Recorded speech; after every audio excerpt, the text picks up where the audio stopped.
하나님 말씀 같이 볼까요? 우리 다니엘서 오늘 성경 말씀 두 군데인데 먼저 구약 다니엘 6장 1절에서 10절까지 말씀, 그리고 사도행전 4장 말씀 연이어서 같이 읽겠습니다. 같이 읽습니다.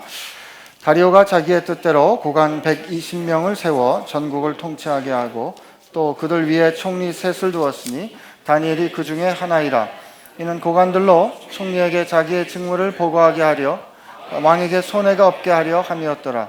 다니엘은 마음이 민첩하여 총리들과 고관들 위에 뛰어남으로 왕이 그를 세워 전국을 다스리게 하고자 한지라.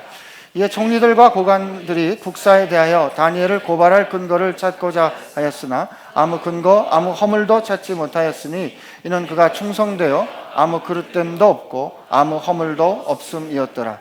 그들이 이르되 이 다니엘은 그 하나님의 율법에서 근거를 찾지 못하면 그를 고발할 수 없으리라 하고, 이에 총리들과 고관들이 모여 왕에게 나아가서 그에게 말하되 다리오 왕이여 만수무강하옵소서. 나라의 모든 총리와 지사와 총독과 법관과 관원이 의논하고 왕에게 한 법률을 세우며 한 금령을 정하실 것을 구하나이다. 왕이여 그것은 곧 이제부터 30일 동안 누구든지 왕 외의 어떤 신에게나 사람에게 무엇을 구하면 사자굴에 던져 넣기로 한 것이니이다. 그런즉 왕이여 원하건대 금령을 세우시고 그 조서에 왕의 도장을 찍어 메대와 바사에 고치지 아니하는 규례를 따라 그것을 다시 고치지 못하게 하옵소서 하매, 이에 다리오 왕이 조서에 왕의 도장을 찍어 금령을 내니라.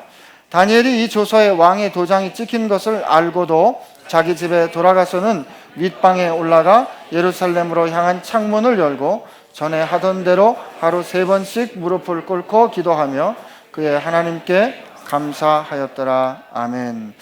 사도행전 4장입니다. 사도행전 4장 1절에서 12절까지 우리 한 번 더 읽겠습니다. 사도들이 백성에게 말할 때 제사장들과 성전 맡은 자와 사두개인들이 이르러 예수 안에 죽은 자의 부활이 있다고 백성을 가르치고 전함을 싫어하여 그들을 잡음에 날이 이미 저물었으므로 이튿날까지 가두었으나 말씀을 들은 사람 중에 믿는 자가 많으니 남자의 수가 약 5천이나 되었더라. 이튿날 관리들과 장로들과 서기관들이 예루살렘에 모였는데 대제사장 안나스와 가야바와 요한과 알렉산더와 및 대제사장의 문중이 다 참여하여 사도들을 가운데 세우고 묻되 너희가 무슨 권세와 누구의 이름으로 이 일을 행하였느냐.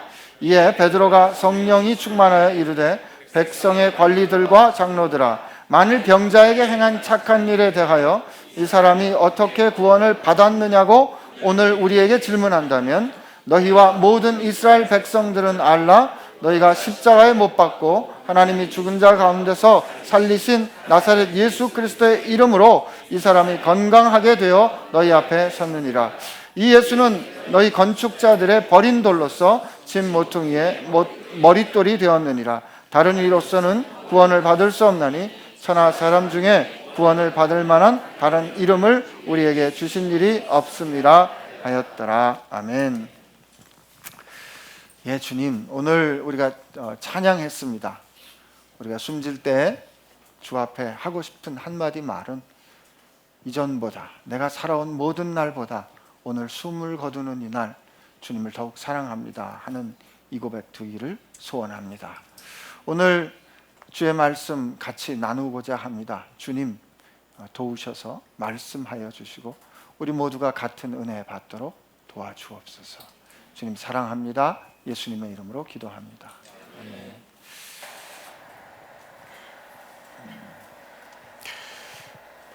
기도를 이렇게 우리 이제 오늘 대표 기도를 이제 하셨는데, 대표 기도를 한다는 것은 우리 이제 베이식 교회가 대표 기도를 할 때 이렇게 앞에 나와서 이 회중을 바라보고 하는 게 아니라 회중의 자리에서 이 앞을 바라보고 하는 이유가 있습니다. 뭐 복잡한 이유는 아닙니다. 한 가지, 하나님 여기 있는 우리 모두의 마음을 모아 아버지께 고백합니다. 그런 뜻입니다. 그래서 이 회중에게 들려드리는 기도가 아니라 우리의 마음을 모아 하나님께 드리는 기도입니다라는 뜻으로 우리가 회중과 같은 방향으로 서서 하나님 앞에 기도하는 것이죠. 근데 오늘 기도 참 특별하지 않았습니까? 주기도문을 마치 강해하는 것과 같은 기도였어요. 그러나 제가 참 오늘 감사한 것은 첫 번째 고백할 때 하늘에 계신 우리 아버지, 하늘에 계신 우리 아버지를, 하늘에 계신 하나님을 내 아버지로 부를 수 있게 된 것으로 나는 이미 충분합니다 하는 이 고백에 이르기까지 사실은 얼마나 많은 변화를 경험했겠습니까?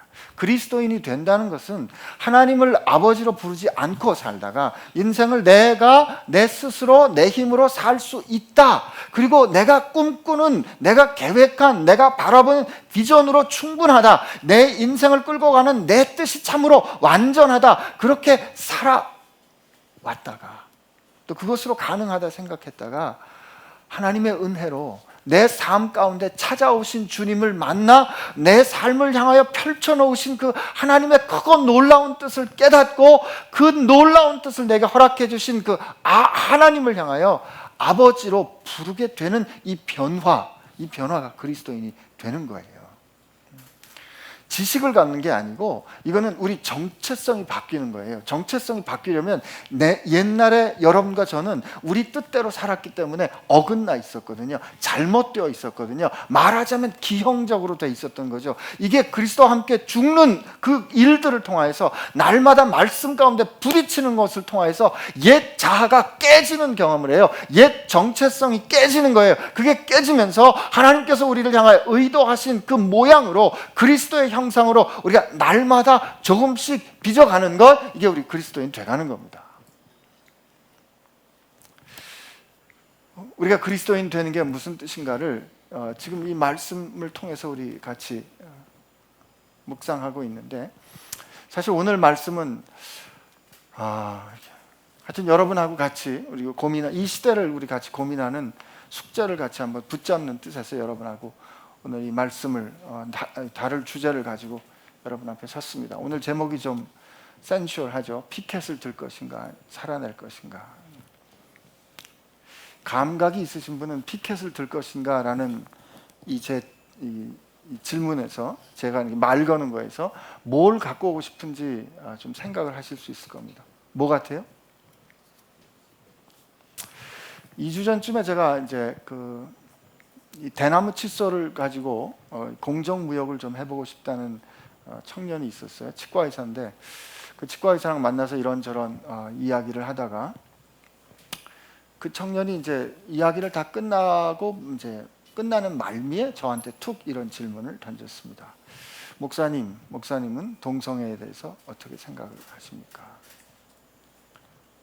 그래서 이제 그 질문을 받고 제 입장을 간단히 설명을 했습니다. 여러분은 어떻게 생각하십니까? 이게 이제 지금 지난 6월 달이 참 여러 가지 일들이 이 이슈에 관련해서 일어났습니다. 잘 아시는 것처럼 메르스가 한참 시끄러운 그때 6월 9일 날 동성애 축제를 알리는 소위 퀴어 문화 축제라고 불리우는 이 축제가 6월 9일 날 서울시청 앞 광장에서 이제 첫 출발을 알렸습니다. 그때 무슨 불란서 대상가도 오고 뭐 이렇게 됐죠. 그때 뭐 찬반 양론이 많았고 항공사진 찍은 걸 보면 그 시청 앞 광장 그 무대를 중심으로 사람들이 모여 있고 그거를 둘러싼 기독교인들의 시위를 하는 모습을 볼 수 있습니다. 그 뒤로 여러 가지 일들이 이어지다가 급기야는 6월 28일에 문화축제라고 열렸고 자기들 말로는 한 2만 명, 또 신문에 경찰의 추산으로 한 만여 명 정도가 모여서 그 문화축제를 즐겼습니다. 그리고 그 일을 놓고 반대하고 그 일을 놓고 염려하는 기독교인들이 수천 명이 모여서 또 그 앞에서 피켓을 들고 시위를 했습니다. 사실 이 문제가 6월 28일 날 결정적인 힘을 갖게 됐던 이유는 미국 시간으로 6월 26일 미국 연방대법원에서 5대 4로 소위 동성 간의 결혼이 미국 헌법 정신에 저촉되지 않는다라는 합헌 결정을 내렸습니다.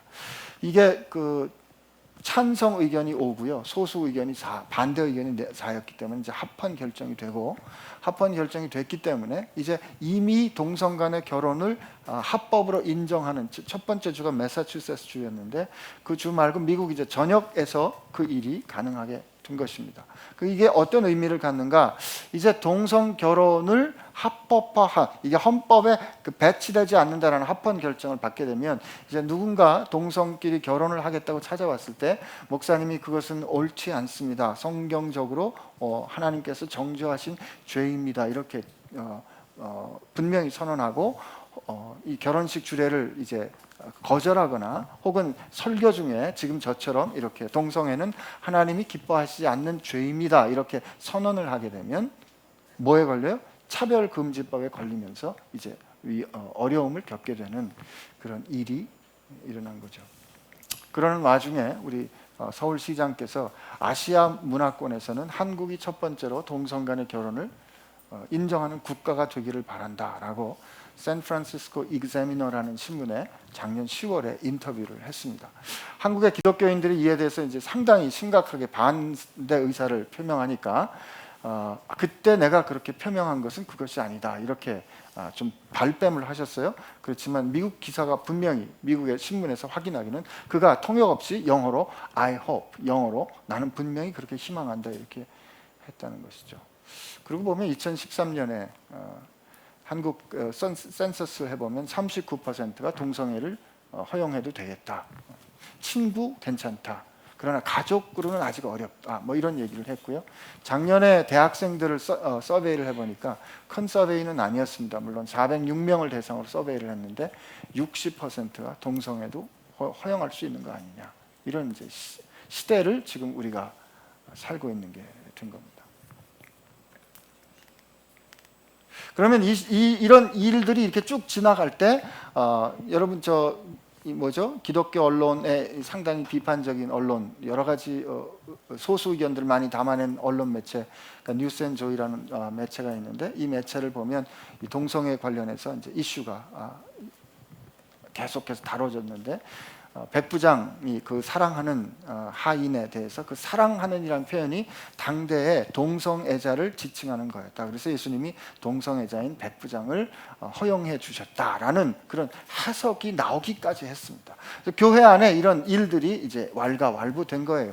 사실 지금 세상이 이 6월 26일의 결정 이후로 여러분 그 하나님께서 이 세상을 다시 멸망하지 않겠다는 노아의 무지개가 지금 동성애를 허용하는 그 상징으로 바뀌어가지고 샌프란시스코 시청의 그날 26일 날 밤에 시청의 무지개 빛깔로 시청이 밝혀지고 백악관 로고가 그 무지개 로고로 바뀌고, 또 여러분 우리 많이 들어간 페이스북에 나는 동성애를 지지하는 사람입니다 하면 그 자기 로고, 자기 그 페이스 사진에 밑에 이 무지개 색깔로 바뀌는 거 여러분들 아시죠? 동영상 사이트 비메오도 그 로고를 무지개로 바꾸면서 우리 회사는 이렇게 허용적이고 모든 사람들을 다 동등하게 인정하는 회사입니다라고 마치 이렇게 하는 것이 허용적이며 이렇게 하는 것이 참으로 이해심이 많은 것처럼 되는 시대를 지금 우리가 살고 있는 겁니다. 그렇다면 이 일을 우리는 어떻게 다루어야 할 것인가? 혹자는 말합니다. 이 성경에 보면 동성애를 분명히 condemn하는, 정죄하는 표현이 분명히 있습니다. 레위기 18장 22절에 동성애는 분명히 금합니다. 신약 성경에 와도 마찬가지입니다. 로마서 1장에도 나오고요, 고린도전서 6장에도 나오고, 디모데전서 1장 10절에도 나오고, 데살로니가전서에도 나옵니다. 입장이 분명합니다. 이 일은 하나님의 나라를 유업으로 받을 수 없는 일로 하나님께서 분명히 금합니다. 성경의 입장은 분명해요. 그런데 그걸 놓고 어떻게 해석을 하는가? 그것은 옛날 고대 시대 때 있었던 일인데 요즘은 시대가 다르지 않습니까? 이렇게 사람들이 이것을 컨텍스트, 그러니까 이 상황에 따라서 이건 우리 상대화해야 되는 겁니다, 새롭게 해석해야 됩니다, 이렇게 주장하는데 여러분 그렇지 않습니다. 동성애는요 사실 역사와 함께 계속 있었어요. 성경을 보면 창세기 19장에 동성애가 나옵니다. 창세기 19장에 누구죠? 아브라함의 조카인 롯이 그 소돔이 멸망할 때 하나님께서 그 소돔을 멸망하기 위해서 사자를 보내는데, 하나님의 천사를 보냈는데, 그 하나님의 천사가 롯의 집에 들어갔을 때 그 동네 불량배들이 그의 집에 와서 어떻게 합니까? 그를 불러내라고 합니다. 그와 상관하겠다 하는 거죠. 성적인 교접을 갖겠다, 이 표시입니다. 창세기 19장에 BC로 보면 한 BC 3000년경이죠. 사사기에도 나옵니다. 창세기, 출애굽기, 레위기, 민수기, 이제 가나안 땅이 들어가서 이 사사 시대의 끝 무렵에 사사기 19장에 기브아라는 곳에 레위 지파 사람이 가게 되는데, 그 성읍에 머물 때 그 기브아 성의 불량배들이 들어와서 어떻게 합니까? 그를 끌어내라, 그와 내가 상관하겠다. 그랬더니 그 집주인이 여기 내 딸과 이 사람의 그 첩이 있으니 그 사람을 대신 데리고 가라 그래서, 그 사람의 첩이 어떻게 해요? 나가서 이제 밤새 능욕을 당하고 죽게 되니까 이 레위 지파 사람이 이제 화가 나니까 그 첩을 12토막을 내서 각 지파에 보내고, 그로 인해서 큰 싸움이 일어나지 않습니까? 사사 시대에도 있었어요.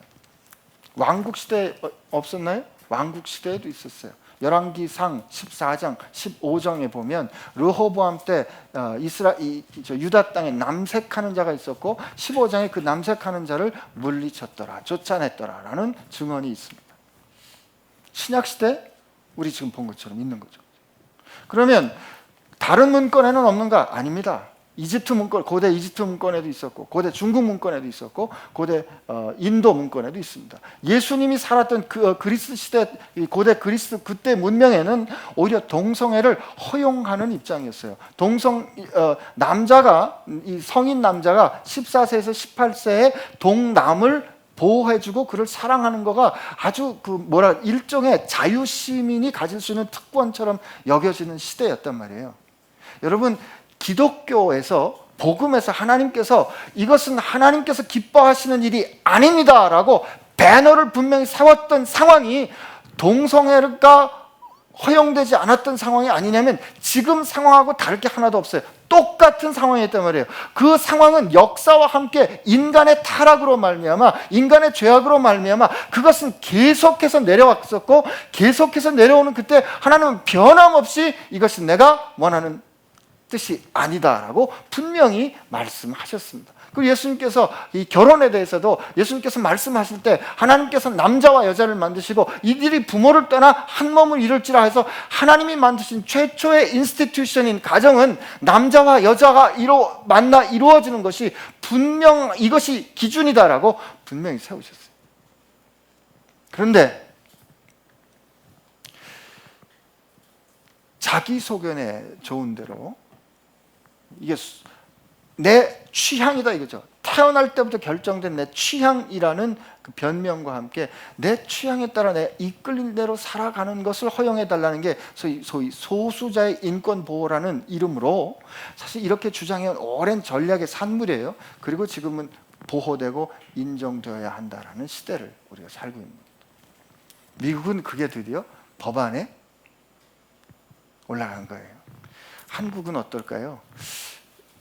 지금 이게 공문에서 빠지긴 했는데요. 지난 4월 달에 인권 침해에 관련된 그 교육부에서 공문을 내렸는데, 그 공문에 이런 내용이 있다가 삭제됐습니다. 이게 뭐냐면, 부모가 자기의 종교를 자기 자녀들에게 가르치는 거를 종교의 자유를 억제하는 거라고 해서 그거를 아동 학대로 여기는 지침이 내려갔었어요. 내려갔다가 기독교 교회가 이제 반대를 하고 이제 비난을 하니까 그것을 삭제했거든요. 그래서 이제 불교에서 펀딩을 된 종교자유연대라는 그 연구소 같은 데 있는, 거기서 법보신문에, 불교신문에 아주 강한 비판의 기사를 냅니다. 이런 시대를 우리가 살고 있는 거죠. 이때 우리는 어떻게 할 거냐 하는 겁니다. 피켓을 들고 나가서 거기서 이 일이 옳지 않다고 주장하는 그분들의 그 안타까운 마음 저도 인정합니다. 이해할 수 있습니다. 그런데 더 안타까운 일은 그분들이 그렇게 조롱을 당하면서, 혹은 그렇게 힘들고 어렵게 거기 가서 이것은 하나님이 원하는 뜻이 아닙니다라고 주장하고 그렇게 증언함에도 불구하고 오히려 그 주장과 그 증언이 지지를 얻는가 하면은 그렇지 않고 오히려 동성애를 더 지지하는 쪽으로 반향을 일으키고 있다는 게 제가 이 질문을 하게 되는, 안타까워하게 되는 이게 실상이라는 것이죠. 이게 왜 이렇게 되는가 하는 겁니다. 그래서 오늘 여러분들하고 이 다니엘 또 사도행전을 좀 같이 보고자 하는 것입니다. 오늘 보니까 이건 간단, 이 상황이 여러분 읽었으니까 이제 간단해. 어떤 거죠? 다니엘은 사실 이 포로로 끌려가지고 왕을 4명을 섬겼는데 지금 이제 메데 퍼시아의 왕의 이제 다리오 왕 때 이제 그가 총리가 되는 거예요. 근데 총리가 된 이 다니엘을 시기하는 겁니다. 가만히 생각해 보면 그렇지 않겠어요? 포로 국가에서 끌려와 가지고 그 포로 국가에서 끌려온 그 이주민이 포로 국가의 정복 국가에서 온 자가 자기들을 다스리는 1인지하 만인지상이 되는 게 견딜 수가 없는 거예요. 그래서 이제 그를 어떻게 해요? 그를 이제 모함하는, 그를 타겟으로 하는 법안이 입안이 되는 거예요. 그 법안이 입안이 되는 게 그게 뭐였냐면, 우리가 다 상의를 했는데 왕을 높여야 되기 때문에 이제 앞으로 한 달 동안만 왕 외에 다른 신이나 다른 사람에게 예배하는 건 우리 금하고, 그렇게 하는 자는 우리 사자굴에 넣도록 합시다. 다리오 왕의 입장에서는, 당대 고대의 입장으로 생각할 때 왕은 신의 아들이고 그건 자기는 당연히 경배받아 합당하니까 그건 당연하다 생각하고 동의했어요. 이제 법안이 위반된 겁니다. 상황이 이렇게 됐어요. 이 상황에서 다니엘이 어떻게 했는가 하는 것입니다. 앞으로 여러분과 제가 살아갈 시대에 지금 이런 우리가 생각할 때 예를 들면 동성 결혼이 합법화되는 이런 법안이나 아니면 그런 일들을 허용해주는 이런 법안들은 우리가 볼 때는 지금 다니엘 이 상황에서 세워진 이 다른 신에게 예배하지 못하게 하는 이 법안과하고 비슷한 성격을 가질 수는 있습니다. 이게 정확한 유비는 아니지만 상황이 그렇게 되는 거죠. 그때 우리는 어떻게 할 건가 하는 거죠. 다니엘이 총리입니다. 그러니까 이 법안이 이렇게 생긴 거 그가 몰랐을까요? 알았습니다. 우리 10절을 한번 같이 읽어보겠습니다. 10절은.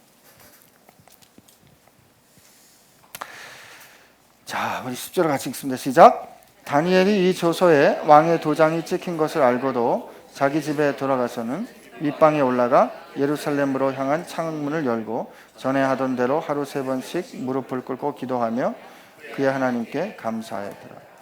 여기 보니까 분명히 어떻게 되어 있냐면, 다니엘이 이 조서에 왕의 도장이 찍힌 것을 알고도, 이렇게 그가 알고 있어요.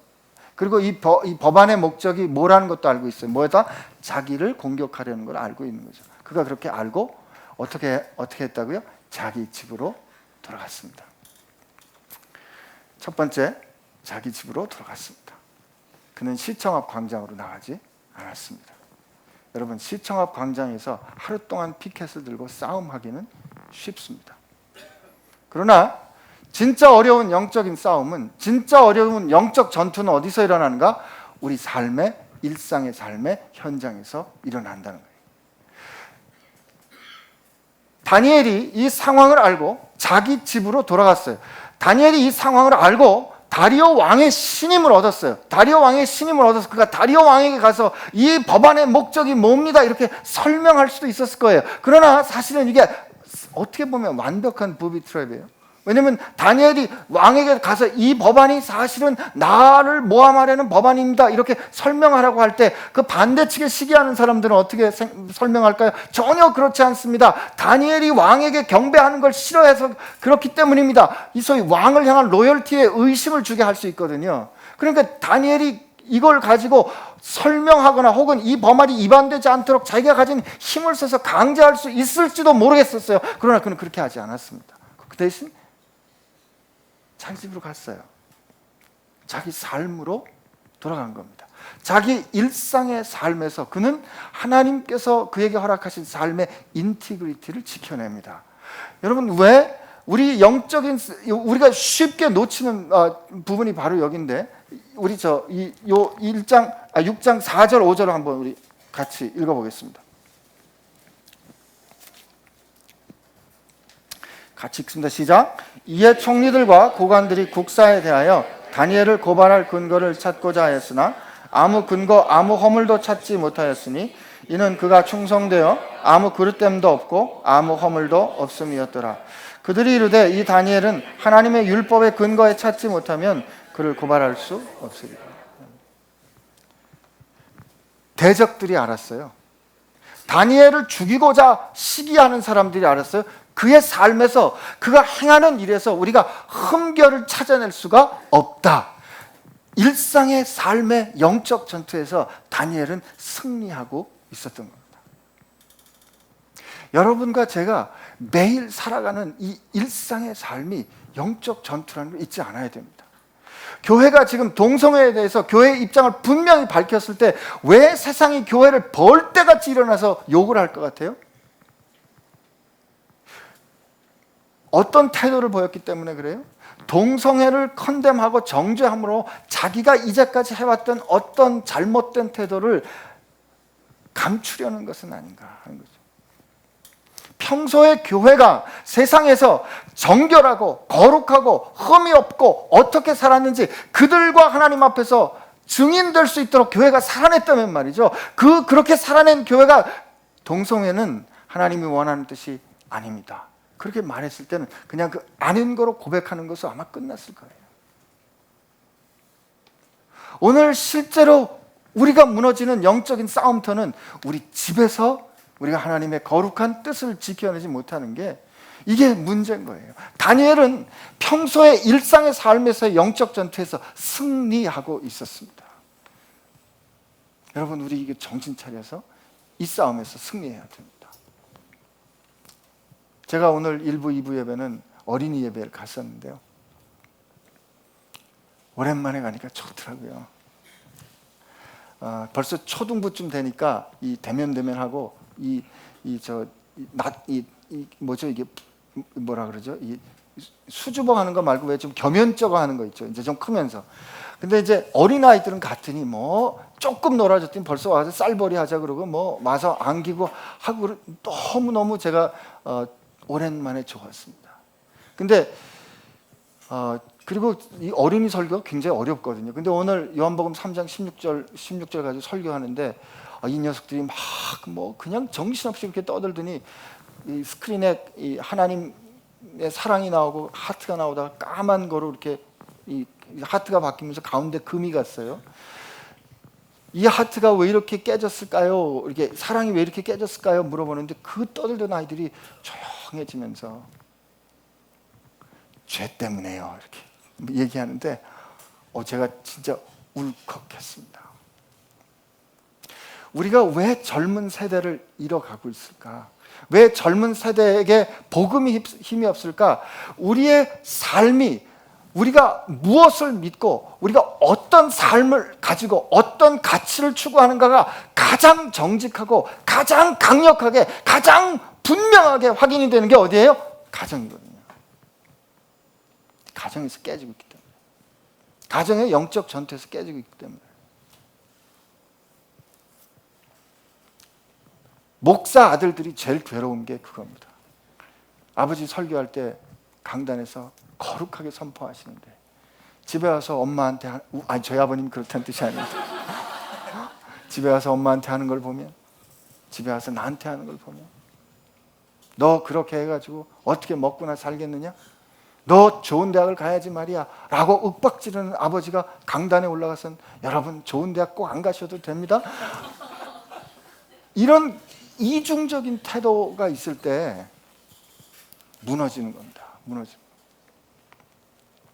자기 집으로 돌아와 내가 머물러 있는 곳, 집, 직장 여기에서 우리는 다니엘과 같이 살 수 있도록 하나님 앞에 기도해야 돼요. 하나님, 오늘 다니엘을 보니까 그 살아가는 그곳에서 그 원수들이 볼 때 흠결을 잡아내지 못했더라. 결국 뭐로 흠결을 잡아요? 하나님을 섬기는 거기에서 그를 해고자 할 근거를 찾아내도록 하자. 이건 무슨 뜻이에요? 오늘 사도행전을 보니까 그들이 일상의 삶에서 기도하러 성전을 가다가 날 때부터 안진뱅이 된 사람을 보고 그들이 뭐라고 말해요? 우리를 보라 말했더니 뭔가 줄까 하여 그를 바라보니까 뭐라고 말해요? 은과 금은 내게 없거니와 내게 있는 것을 내게 주노니 곧 나사렛 예수 그리스도 이름으로 일어나 걸어라. 그랬더니 우리 찬양하죠. 그는 걸었네, 뛰었네, 찬양했네. 곧 나사렛 예수 그리스도 이름으로 일어나 걸으라 했던 그 때문에, 그죠? 그로 인해서 그들이 핍박을 받고 신문을 받게 돼요. 신문을 받게 된 그가 오늘 읽었던 뭐라고요? 오늘 이 병든 사람에게 착한 일을 한 것 때문에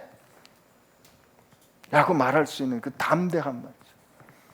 여러분과 제 삶 가운데서 하나님, 제 삶 가운데서 하나님 섬기는 그것으로 제가 핍박을 받을 수 있는, 그러나 제가 일상의 삶에서 살아낼 때 하나님 부끄러움과 수치가 없도록 제가 그 일상의 삶의 영적 전투에서 이겨낼 수 있도록 하나님 제게 힘을 주십시오. 이렇게 기도하시는 여러분 되시기를 바랍니다. 힘들죠. 그러나 멋진 삶이잖아요.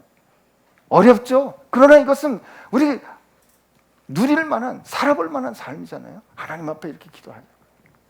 하나님, 나 일상의 삶에서 승리하게 해주세요. 그리고 하나님, 내가 일상의 삶에서 승리했기 때문에 그들이 나로 하여금 하나님 때문에 핍박하는 그런 일이 생긴다면 하나님, 나 그 좋습니다. 예수 그리스도의 이름으로 인하여 능력받기에 합당한 자를 역임을 받은 것을 기뻐했던 사도들과 같이 우리도 그렇게 기뻐할 수 있는 삶이란 말이에요. 두 번째, 다니엘은 전에 하던 대로 기도했습니다. 10절에 보니까 이렇게 돼 있어요. 6장 10절에, 자, 이걸 알고 자기 집으로 돌아가서는 윗방으로 올라가 예루살렘으로 향한 창문을 열고 전에 하던 대로 하루에 3번씩 무릎을 꿇고 기도하며 그의 하나님께 감사 기도를 하였더라. 여러분, 이 말씀을 28절까지를 한번 쭉 다 읽어봐야 되는데요. 28절까지 쭉 지나가는 말 중에 다니엘은 말을 하지 않습니다. 이 참 기가 막혀요. 저는 이 성경이 이 하나님의 감동으로 되어 있다는 게, 이게 소위 수사학적으로 문학적으로 볼 때도 다니엘은 언제 얘기를 하냐면 21절에 와서 비로소 말을 해요. 다니엘이 왕에게 아뢰되 왕이여 원하건대 왕은 만수무강하옵소서. 이때 처음 다니엘이 말이 나와요. 여러분, 지금 상황이 어때요? 다니엘은 하나님 앞에서 자기 삶을 잘 지키면서 나라를 위해서 충성하고 왕을 위해서 충성하는 삶을 살았어요. 그런데 그를 해코지 하고자 하는 억울한 법안이 생겼어요. 그가 이제 끌려가게 생겼어요. 그런데 이때 다니엘은 피켓을 들고 말하는 것이 아니라 전에 하던 대로 하나님을 예배했던 거예요. 말이 들리질 않아요. 이게 마치 멀리서 관찰하는 것 같아요. 다니엘이 하나님 앞에서 이렇게, 여기에는 그냥 기도와 그의 하나님께 감사를 드렸다 이렇게 돼 있어요.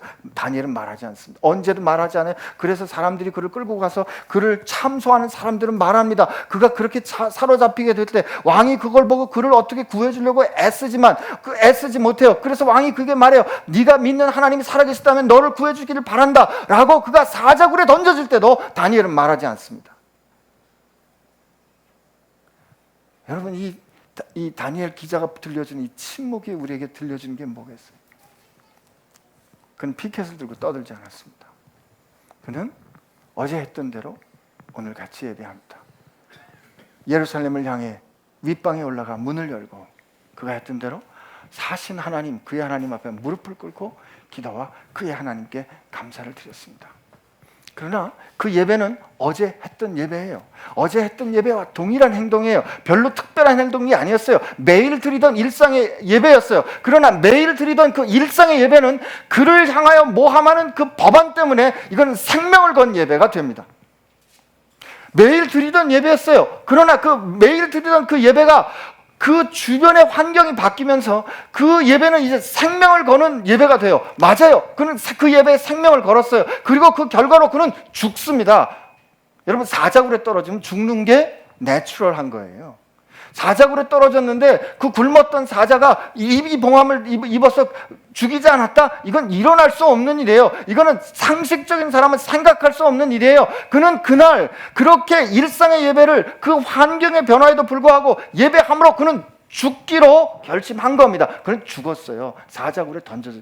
그리고 여러분 이 다니엘서 이 증언에 보면 21절에 왕이 그 다음날 아침에 그에 달려와서 다니엘아 살아있느냐? 네가 믿는 하나님이 너를 살려주었더냐? 라고 그를 향하여 물을 때 그때 비로소 다니엘이 말을 하지, 그 전까지는 다니엘 한마디도 안 했단 말이에요. 그러면 그가 말하기 전까지 사람들은 어떻게 알았을까요? 그는 죽었다로 알았겠지.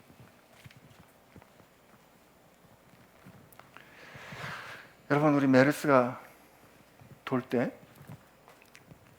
한국교회는 예배를 어떻게 결정했습니까? 제가 그래도 의사 아닙니까? 근데 위생을 지키거나 건강을 걱정하는 그런 태도를 제가 다 싸잡아서 비난하는 것은 아닙니다. 그러나 그런 주변의 환경이 있을 때 우리가 우리 예배를 어떻게 결정했냐면, 불편하니까, 혹시 위험하니까 오지 않도록 합시다. 이렇게 쉽게 결정했습니다. 예배가 형식이 중요합니까?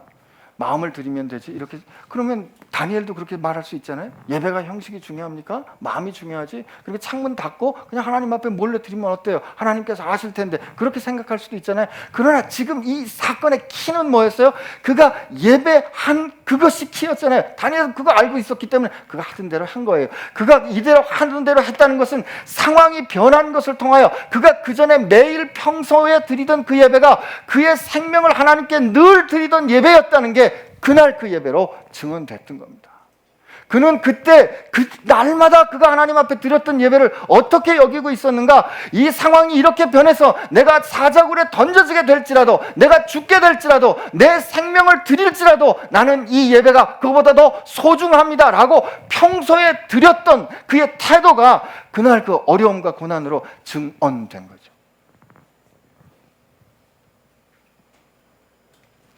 근데 우리는 메르스에 쉽게 흔들리고, 그죠? 우리 공동체를 염려하면 이래야죠. 내가 열이 나니까 교회 전화합니다. 목사님, 제가 열이 나요. 혹시 열 나니까 저 때문에 다른 사람 아프면 안 되잖아요. 목사님, 저 오늘 인터넷으로 예배할게요. 죄송해요. 나 가고 싶은 마음이 너무 굴뚝 같지만 열 나서 못 가요. 그러나 우리 다른 성도들 잘 케어해 주세요. 이렇게 하기로 결정하고 안타깝고 기도하는 사람이 우리 가운데 있다고 믿는다면, 메르스가 있다고 해서 우리가 왜 못 이겼어요?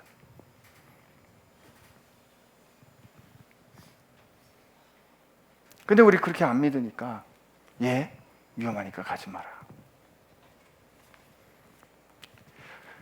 우리가 그렇다는 게 아니고요, 혹시는 그런 게 있지 않은가 하는 겁니다. 우리가 매일 하나님 앞에 드리는 대단한 소리가 없는, 피켓을 들지 않고 특별히 모이는 집회가 아닌 매일 하나님께 드리는 그 일상의 예배가 생명을 다해 드리는, 하나님 앞에 드리는 결단이 되기를 하나님 기뻐하시는 줄로 믿습니다. 여러분, 우리 피켓을 들릴 것이 아니라 그렇게 살아내야 합니다. 그럴 때 하나님께서 어떻게 하십니까? 다니엘을 통하여 하나님의 살아계심을 증언하시죠. 다니엘이 살았기 때문에, 사자굴에서 살았기 때문에 하나님이 영광을 받으셨는가? 그렇습니다. 아니요, 하나님이 그렇게 영광을 보이셨죠. 저는 오히려 반대로 다니엘이 그 사자굴에 떨어져 죽기로 결심했기 때문에 저는 하나님께서 영광 받으셨다 믿습니다. 여러분, 다니엘은 죽었고 부활한 겁니다. 그게 상식적인 사람이에요. 여러분과 저도 상식적인 사람이에요. 우리가 하나님 앞에 설 때, 하나님께서 우리 하나님 앞에 예배하는 우리 일상의 삶을 살아낼 때 그렇게 결심하게 되기를 축복합니다. 그러나 이런 질문이 있잖아요. 목사님, 좋은데요, 그러다가 나 망하면 어쩌라고요? 그러다가 하나님께서 사자입 막아주시지 않으면 어쩌라고요? 그러다 나 쫄딱 망하면 나만 손해잖아요. 그죠? 이렇게 생각하는 우리들의 마음 가운데 있는 불안은 뭐예요? 억울함은 뭐예요? 내가 이렇게 알아주지 않고 꺾어져 죽으면 누가 알아주나 하는 거 아니겠어요? 그러나 여러분, 하나님은 우리를 보고 계십니다. 모압 여자 롯이 어머니 따라 돌아와서 그가 먹고 살려고 보아스의 밭에서 밀을 줍습니다. 아무도 봐주는 사람이 없는 것 같아요.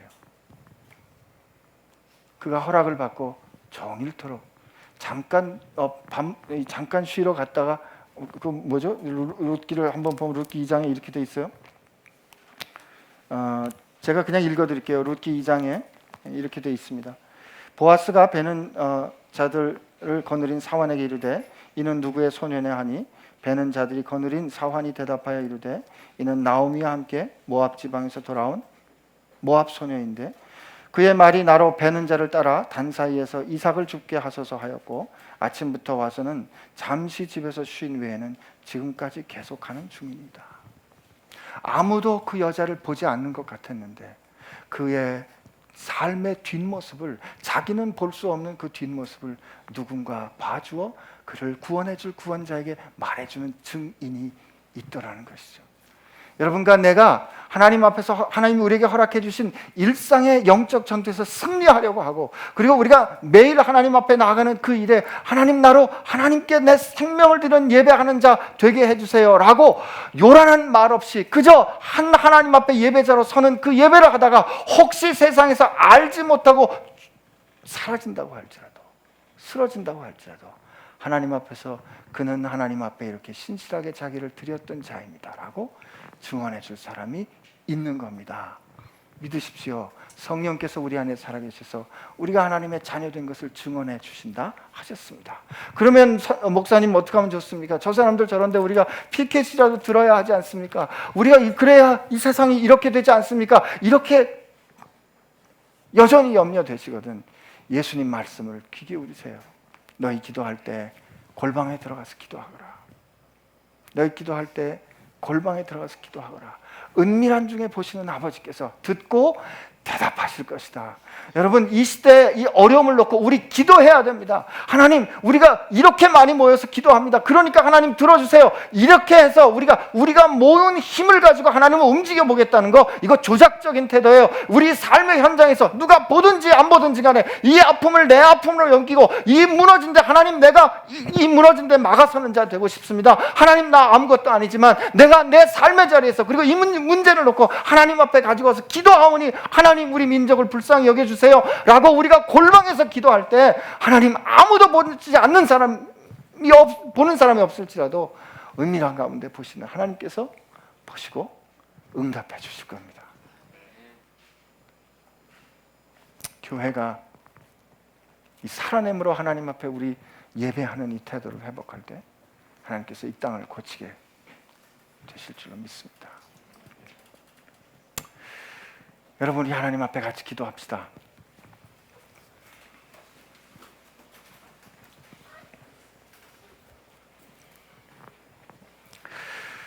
참으로 이 세대가 혼탁하고,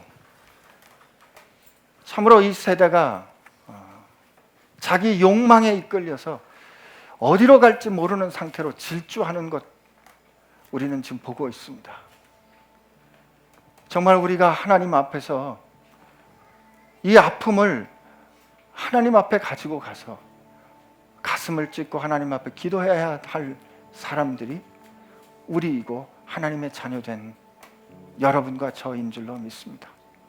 그러므로 오늘 하나님 앞에 기도할 때 하나님 저를 지켜주시고 도와주세요. 제가 일상의 삶에서, 내가 집에 있을 때 하나님께서 허락해 주신 내 직장에서, 하나님 영적인 전쟁에서 하나님 제가 승리하게 해주세요. 하나님, 정말 사람들과 하나님 앞에서 거룩하고 흠이 없는 삶 살 수 있도록 힘을 주세요. 하나님, 그리고 하나님, 내 매일의 예배가 요란한 말이 없더라도 하나님 앞에 생명을 다해 드리는 그런 진정 하나님 기뻐 받으시는 다니엘이 드렸던 것 같은 그 예배되게 해주세요. 그리고 하나님, 내 소리가 크지 않을지라도 하나님 앞에 엎드려 아버지라고 구하는 이 기도를 하나님께서 들으시고 응답해 주셔서 하나님 이 땅을 고치시고 이 사회를 고치시고 우리 교회를 새롭게 하여 주세요. 이렇게 하나님 앞에 우리 같이 기도하겠습니다. 같이 기도합니다.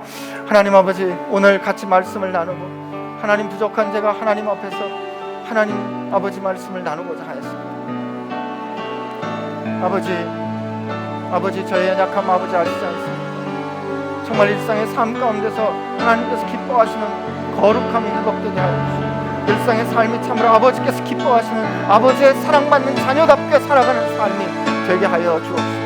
그리고 아버지, 우리가 정말 매일매일 드리는 예배가 아버지 앞에 나올 때 하나님, 어떤 것이 내 상황이 어떻게 바뀌든지, 내 상황이 어떻게 바뀌든지 하나님 앞에 내가 생명을 다하여 드리는 다니엘과 같은 예배 되게 하여 주옵소서. 그래서 하나님, 내가 죽고 주님과 함께 부활하는 그 부활의 영광을 하나님 체험하게 하여 주옵소서. 아버지께서 응답하여 주시고 아버지께서 들어주실 줄로 믿습니다.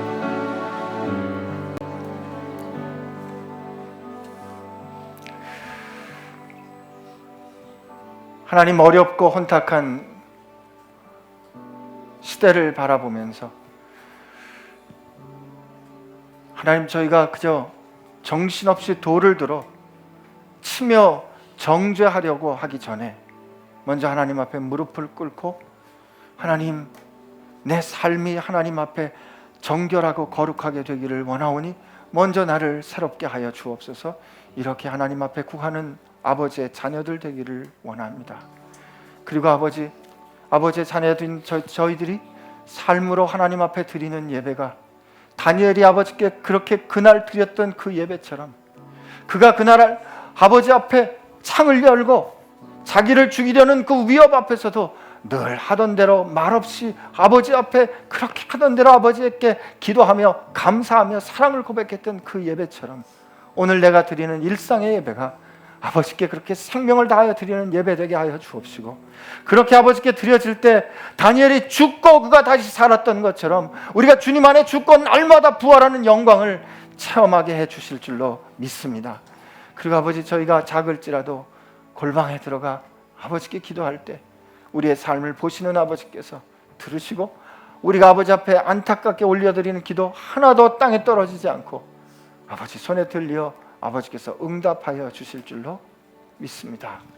이 시대에 그저 절망할 것이 아니라 다니엘처럼 하나님 앞에서 인티그리티로 설 수 있도록 하여 주시고 하나님 앞에 생명을 다하여 하나님을 사랑하고 예배하는 자로 우리가 설 때 아버지께서 이 민족을 고치시고 우리를 통하여 이 민족을 새롭게 해주실 줄로 믿습니다. 주님, 저희로 말씀을 살아내는 능력 있게 하여 주옵소서. 사랑합니다. 예수님의 이름으로 기도합니다. 아멘.